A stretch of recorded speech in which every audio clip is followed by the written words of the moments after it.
I spent $1,400 in a single growing season trying to keep 3.5 acres alive. Fertilizer, spray, compost by the pallet. And by August, the beds still looked exhausted. That was year 7. I've been farming 22 years now, and I can tell you exactly what I was doing wrong, because I spent a full decade doing it before I stopped. I run a market garden in the Willamette Valley, 3.5 acres in active production, paste tomatoes, pole beans, winter squash, sweet corn, hardneck garlic, cut lettuce, basil. I've sold at markets, supplied restaurant accounts, and I've had seasons that paid the mortgage and seasons that didn't come close. I've lost an entire lettuce bed to aphids in week 3. I've watched hornworms strip my tomato rows bare by mid-August. 22 seasons on the same ground. What I'm going to show you in this video took me about 12 years longer to understand than it should have. Here's what a bad season looks like from the inside. You walk out in early June and the leaves are pale. So you pull a bag of nitrogen fertilizer off the shelf, work it into the top inch, and 2 weeks later, the plants green up and you feel like you handled it. 6 weeks after that, they're pale again. Back to the store. You spot aphids clustering on the lettuce in week 3. You buy an organic spray, coat the leaves, knock the colony back. 3 weeks later, they're there again, heavier than before. You pull a finished crop, rake the bed clean, leave the soil bare and ready. 10 days later, the weeds are denser than the crop you just harvested. I ran this exact cycle for years. I kept good records. I told myself it was just part of farming. You manage problems as they come. That's the job. What I didn't see until much later was that I wasn't managing problems. I was paying to rent solutions to problems I was causing myself. The cycle wasn't farming. It was a subscription I didn't know I'd signed up for. Here's what took me an embarrassingly long time to understand. Every product in that farm supply store exists to treat a symptom. The pale leaves are a symptom. The aphid pressure is a symptom. The bare soil weeds are a symptom. Not one of those products addresses what created the symptom in the first place. So the symptom returns on schedule, and you buy the fix again. I was farming like a factory manager. Tomatoes in row 1, beans in row 2, lettuce in row 3. Every row a separate product line. Something goes wrong with the tomato line. I intervene. Something goes wrong on the lettuce. I intervene. Every problem triggers a purchase. I learned to farm this way because that's how Western commercial agriculture works. The economics of industrial production depend on purchased inputs. Inputs are the business model. But I'm not running an industrial operation. I'm running 3.5 acres of market garden, and the factory model was costing me money. It was never designed to save me. The part that bothered me most once I finally saw it clearly, the spray wasn't just failing to solve the problem, it was making the problem worse. When you apply a pesticide, organic or not, you're not only hitting the target pest, you're disrupting the entire biological community living on your plants and in your soil. Beneficial insects don't distinguish between organic and synthetic. Ladybugs and lacewings, the insects that were already eating your aphids, they go down with the colony you're targeting. The soil fungi that protect root systems from pathogens get hit by runoff, whether the product is natural or not. So the next pest wave arrives and finds a system with fewer natural defenses than it had before you sprayed. You treated the symptom, and in doing so, weakened the immune response that was already working on the problem. I did this for years. The aphid pressure on my lettuce beds got harder to manage every season I relied on spray. Not easier. I thought the aphids were getting worse. What was actually happening was that the system I'd built had less and less capacity to defend itself each time I intervened. The more you spray, the more you need to spray. I've watched this on my own land.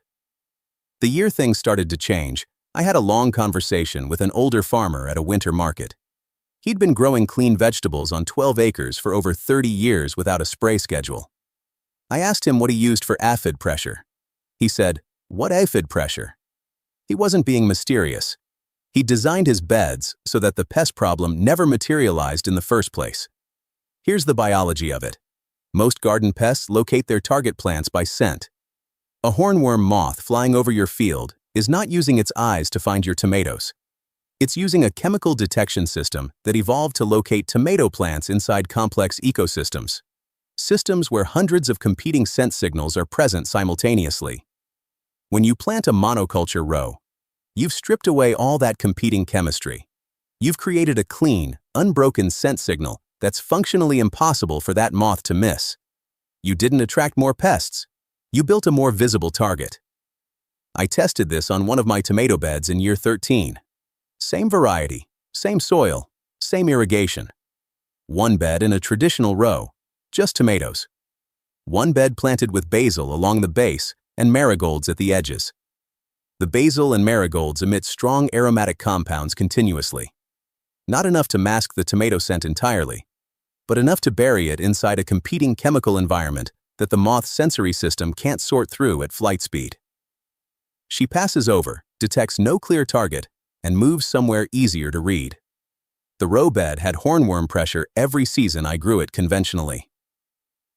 The companion-planted bed I haven't sprayed once in 6 seasons. Same tomatoes, different arrangement. The same design logic handles the aphid problem, and this is where it gets elegant. A monoculture bed offers one type of flower at one time of year. Pollinators and predatory insects visit during that bloom window and leave when it closes because there's nothing sustaining them. So when aphid pressure arrives, the predators aren't there. You reach for the bottle instead. When you plant a polyculture bed with staggered bloom times across multiple species, you create continuous habitat. Something is always flowering. Ladybugs and lacewings stay in a bed where they can always find pollen and nectar. They're resident. They're not visiting. When aphid pressure shows up, the predators are already there. You don't call them in because you never let them leave. I restructured my lettuce beds after that bad season in year 8, the one where I lost about $600 worth of lettuce in week 3. The following season, I planted alyssum, dill going to flower, and nasturtium along the borders of every lettuce bed on the property. I let them self-seed year after year. I haven't had a significant aphid loss on lettuce since. That restructuring happened once. 11 consecutive seasons of the same result from one design decision. Now the fertility side, because this is where most people think you can't escape the purchased input model. You can. And it's not complicated once you see how it actually works. When you grow beans, any beans, pole beans, bush beans, broad beans, specialized bacteria living in nodules on their roots pull nitrogen gas directly out of the air and convert it into compounds that plants can absorb. This runs continuously while the plant is alive. Some of that fixed nitrogen stays in the nodules. A meaningful portion leaks into the surrounding soil through root exudates, where neighboring plants access it directly. Your bean plant is manufacturing nitrogen from the atmosphere and delivering it to your other crops as a byproduct of being alive. No fertilizer added, no calendar reminder. It runs because you designed a system where beans grow near your heavy feeders. I run pole beans along the south edge of my corn rows every season. Corn is a nitrogen glutton. It pulls hard from the soil all the way through August. When I grew corn in isolation, I fertilized it twice a season, and the leaves still showed pale by week 10. When I started running beans alongside it, the corn got better nutrition on 0 inputs than it had ever gotten on 2 applications of purchased fertilizer. The beans were doing what they've always been capable of doing. I just stopped planting in a way that prevented them from doing it. Here's the part that changed how I thought about every harvest I'd ever done. Watch what you actually do when a crop finishes. You pull the spent plants. You haul them to the compost pile on the other end of the property, or you bag them for pickup. Then you stand at the bare bed, decide it looks depleted, buy compost, spread it, and replant. Think about that transaction carefully. You grew plants that spent months pulling nutrients up from your soil into their leaves and stems. You physically removed those leaves and stems from the property. Then you purchased nutrients to replace what you just took away. Every season, you export fertility and buy it back. The cycle is built into how you harvest. Chop and drop closes this loop completely. When a crop finishes, when plants get pruned during the season, when leaves get old and ragged, The material gets cut and dropped directly onto the soil surface of the same bed where it grew. It doesn't leave the bed. It breaks down in place, feeding the bacteria and fungi living directly underneath, which convert that organic matter into forms the next crop's roots can absorb. The fertility that left the plant goes back into the soil. Nothing exported, nothing purchased to replace it. I made this switch on my squash beds in year 15. I used to rake them clean between plantings, bare soil, ready to go, 2 or 3 bags of compost spread every season to top them up. I stopped. Every clipping, every finished vine, every oversized leaf I pruned during the season drops in place now. The soil texture in those beds is different from any other bed on the property. Darker, looser, richer than anything I managed with purchased inputs. And I spend nothing on it. The bed that grows the crops is also the bed that produces its own fertilizer, continuously from what the crops leave behind. One more thing, and nobody talks about this directly. When you rake a bed clean between plantings and leave bare soil exposed to the sun, you're cutting off the food supply for the microbial community that generates fertility in the first place. Those organisms, bacteria, fungi, nematodes, the entire underground food web, need organic matter to survive. Remove it and their populations collapse. The soil goes biologically dormant. When you finally plant again and add compost or fertilizer, you get a short spike of microbial activity and then a rapid decline. Because there's nothing continuous feeding the population. You're always farming on a biology that's recovering from the last reset, never running at full capacity. A polyculture bed with chop and drop management never experiences that reset.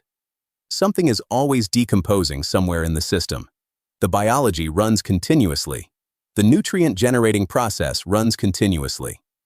Plants have access to available nutrition at every stage of their growth, not just in the weeks after a fertilizer application.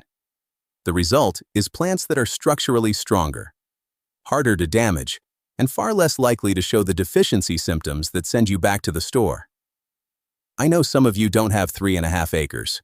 You've got a few raised beds and a back fence.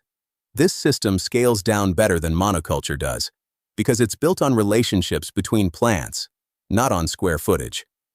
A single 20-gallon container will support a tomato plant, basil at its base, and marigolds around the rim. That is a functional polyculture. The basil and marigolds reduce pest pressure. The basil cuttings drop in place and feed the soil. That container needs no pesticide and no fertilizer beyond what it starts with. If you have raised beds, a Three Sisters planting, corn, beans, and squash together, or a tomato-basil marigold arrangement requires nothing new, no new infrastructure. Just a different arrangement of what you were already going to plant. Pick one bed this season, one companion combination, tomato, basil, marigold if you're starting tomatoes, lettuce with alyssum borders if you're running cool crops. Plant it, then stop removing plant debris from it. Drop everything in place for one full growing season. Watch what happens to pest pressure. Watch how often you reach for a bottle or a bag.